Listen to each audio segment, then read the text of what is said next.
Hello, good morning. ঘড়িতে বাজে এখন 5টা 4। আর আশা করি থাম্বনেল দেখে বুঝেই গেছো যে কোথায় যাচ্ছি। অনেক দিন পর যাচ্ছি, প্রায় 3 বছর পর। তো কথা না বাড়িয়ে লেটস গো।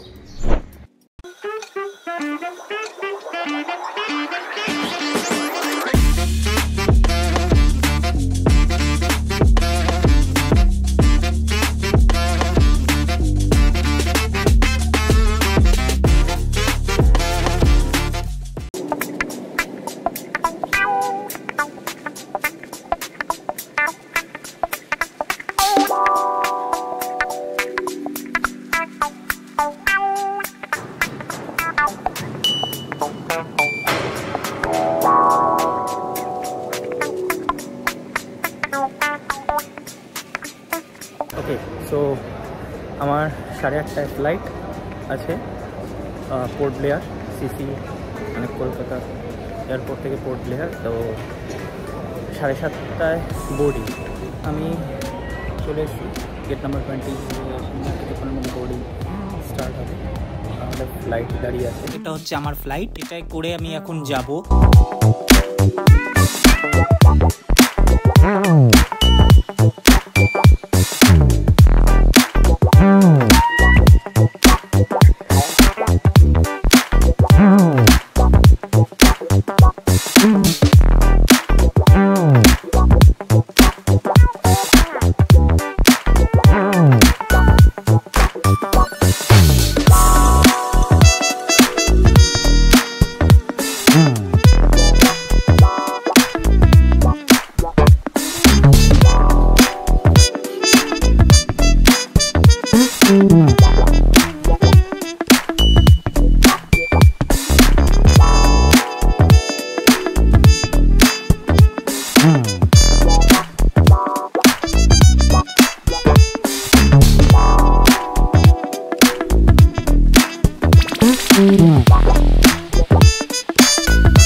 আন্দামান চলে এসেছি, রুমেও ঢুকে গেছি। একটু জাস্ট ফ্রেশ হব, ফ্রেশ হয়ে আর খেতে যাব। আর হ্যাঁ, বাই দ্য ওয়ে, সামনের ভিউটা দেখাও এবার। আচ্ছা, এইটা হচ্ছে রানওয়ে। আমি এই রানওয়েতেই আমরা নেমেছিলাম। আর এই পুরো এই রানওয়েটা দিয়ে দেখতে পাচ্ছ পুরো বহুত লম্বা। আর আমি এখান থেকে নেমে আমরা এইখানে আমি নেমেছিলাম। তারপর ওখান থেকে এসে আমি গাড়ি ধরে সোজা ডিরেক্ট হোটেলে চেক ইন করি। তো ওকে, এবার ব্যাপারটা হয়েছে যে দুপুরের খাওয়া দাওয়া কমপ্লিট হয়ে গেছে। দুপুরের খাওয়া দাওয়া কমপ্লিট করে একটা লম্বা ঘুম নিয়েছিলাম। তো লম্বা ঘুম নিয়ে তারপর চলে এসেছি সেলুলার জেলে।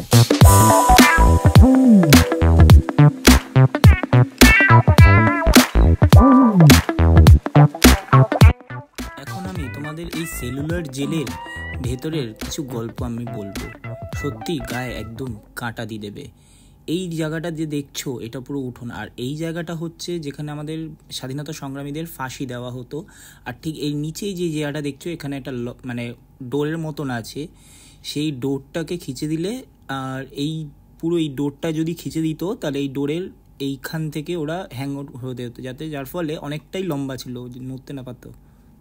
তারপরে আমরা চলে এলাম এইখানে যারা কাজ করতো। আর এখানে এই জিনিসটা দেখতে পাচ্ছ, এটা হচ্ছে তেলের ঘানি। তেল এখান থেকে উৎপন্ন করতো এনারা। আর স্বাধীনতা সংগ্রামী এইভাবেই তেল এনারা উৎপাদন করতো। আর যারা করতো না তাদেরকে এরকম পশ্চাতে বেতের বাড়ি বাঁধতো।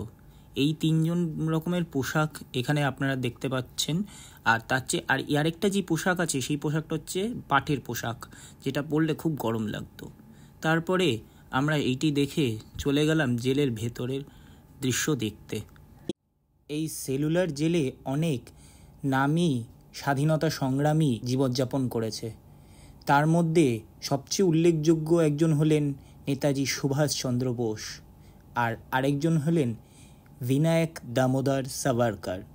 বিনায়ক দামোদর সাভারকার ছিলেন এখানকার স্বাধীনতার সংগ্রামীর মূল কাণ্ডারি।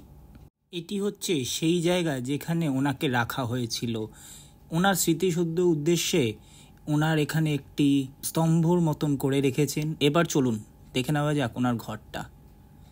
কইটুকুনি ছোট্ট একটি ঘরে উনি এত খারাপভাবে জীবনযাপন করত। কইটুকুনি একটি ছোট্ট ঘরে উনি এতগুলো বছর কাটিয়েছেন।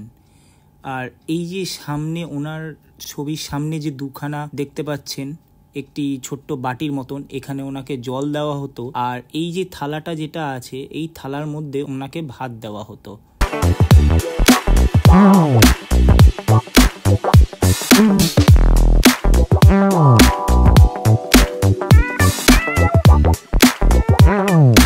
সেলুলার জেল, যা কালাপানি নামে পরিচিত, আন্দামান ও নিকোবর দ্বীপপুঞ্জের পোর্ট ব্লেয়ারে অবস্থিত একটি ঐতিহাসিক কারাগার।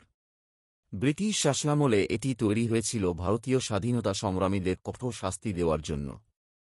সেলুলার জেল ভারতবর্ষের স্বাধীনতা সংগ্রামের এক মূর্ত নিদর্শন। এটি আন্দামান ও নিকোবর দ্বীপপুঞ্জের পোর্ট ব্লেয়ারে অবস্থিত।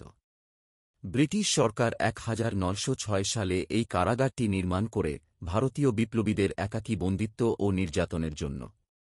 জেলটির নাম সেলুলার কারণ প্রতিটি বন্দির জন্য ছিল আলাদা সেল, যাতে তারা একে অপরের সঙ্গে যোগাযোগ করতে না পারে।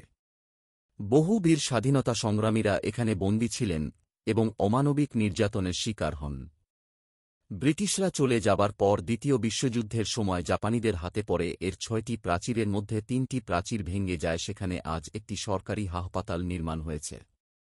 এই জেল ইতিহাসের এক নীরব সাক্ষী, যা আজও স্বাধীনতার মূল্য ও সংগ্রামের কথা স্মরণ করিয়ে দেয়।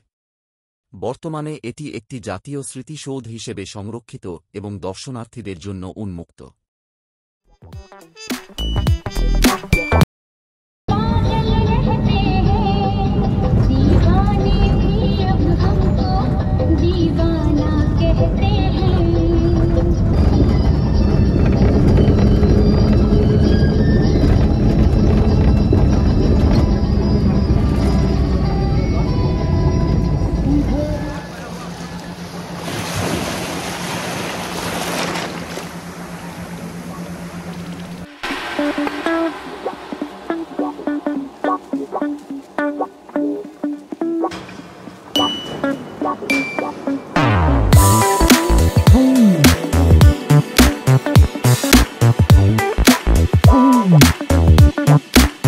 তো আলটিমেটলি ব্যাপার হলো যে জলের ফোবিয়া আছে, তাই এই সবেতে নামতে পারলাম না।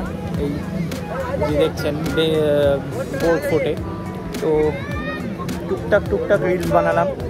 পুরো খালি পায়ে জুতো নিয়ে ঘুরে বেড়াচ্ছি। তো এরপরে একটা লাইট শো আছে, দেখতে যাব। তো আবার সেই আমরা সেলুলার জেলেই ফিরে গেছি। সেলুলার জেলে 7:50 শো আছে। এখন বাজে ঘড়িতে 6:34। তো 7:30 ঢোকাবে, এখনো বহুত টাইম আছে। তো ভাল লাগছে দেখতে। আই থিঙ্ক মনে হয় একটা শো চলছে এখনো। দেখুন আমাদের 7:50 শো।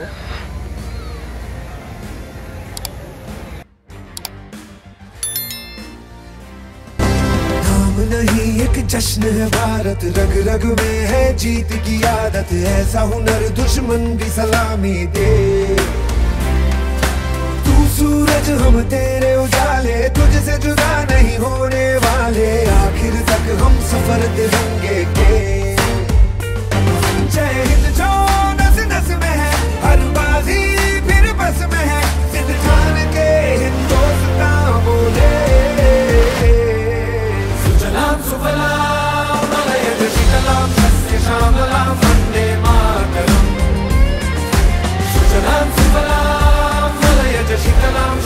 श्यामलां वन्दे मातरम्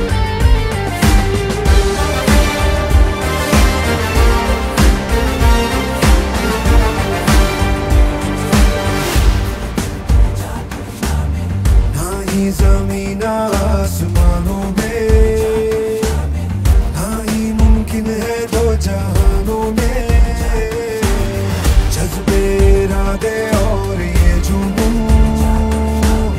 बनते हैं दिल के कारखानों में।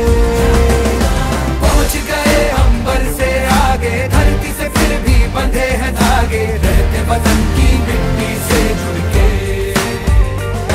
जय हिंद जो नस नस में है, हर बाजी फिर बस में है, जिद ठान के हिंदुस्तान बोले।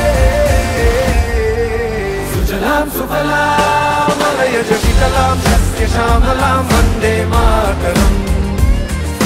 सुजलाम सुफलाम मलयज शीतलां सस्य श्यामलां वन्दे मातरम्।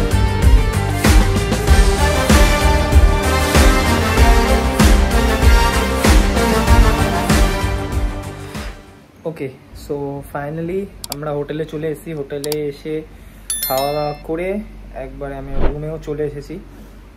এবার ব্যাপারটা হচ্ছে যে শোটা শেষ হওয়ার পরে আমি না মানে বুঝে উঠতে পারছিলাম না, বুঝতে পারছিলাম না যে কি বলবো বা কি বলবো। মানে আমি না নোংরা ডিপ্রেশনে চলে গেছিলাম।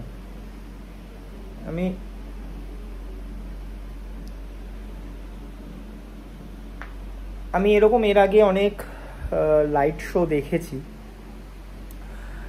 ইভেন অনেক এরকম স্বাধীনতা সংগ্রামের ওপরেই দেখেছি, কিন্তু এটা মানে একটা জাস্ট আলাদা লেভেলেই না গুজ বাম্পস, মানে জাস্ট গুজ বাম্পস দিয়েছে। ইনফ্যাক্ট আজকে যখন আমি মানে ওখানে গেছি, ওখানে গিয়ে যিনি ট্যুরিস্ট গাইড ছিলেন, তো উনি যখন এক্সপ্লেন করছিল, তো অতটাও সেরকম একটা লাগেনি। মানে ঠিক আছে, হ্যাঁ এটা ফ্রিডম ফাইটারদের এরকম করেছে, কিন্তু আজকের ওই প্রজেকশনটা দেখে না আলাদা লেভেলে, মানে প্রায় পুরো মানে আমার শরীরের পুরো গুজ বাম্পস হয়ে গেছে। সো তারপরে আর যদিও কিছু বলার ছিল না, তারপরে ঘরে আসলাম। ঘরে এসে খেয়ে দিয়ে এই ফ্রেশ হয়ে জাস্ট এবার শোবো। Anyway, good night.